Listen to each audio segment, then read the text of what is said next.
Nga ba nagsimula ang sagupaan ng militar at Maute Group sa Marawi City? Ayon po kay Defense Secretary Delfin Lorenzana, bandang 2:00 ng hapon, araw ng Martes, nang magsimula ang bakbakan sa barangay Basak Malutlot. Maghahain sana ang militar ng arrest warrant kay Abu Sayyaf leader Isnilon Hapilon nang pinaputukan sila ng grupo. Inokupa o nilusob na rin ng mga miyembro ng Maute ang lugar.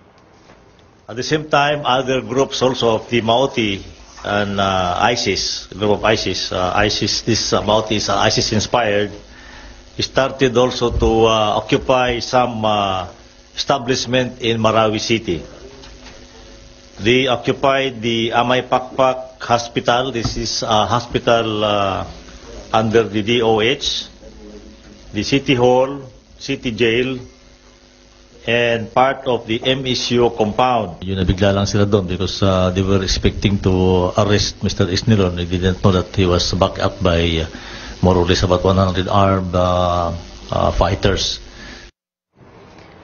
Ikinuwento naman ng ilang residente sa Marawi City ang nangyaring enkwentro. Aking nakausap sa programang The Source, si Jana, na nagtungo sa nasunog na Dansalan College. Sunog Tatlong building po yung nasunog doon. Yung Science Building, yung Lobak Hall, at saka yung Integrity Hall, pati na po yung Yellow House, yung bahay po ng mga teacher. Ano, Jana, burned down, talagang ubos yung tatlong building na yon? Pagpasok namin, abo lahat.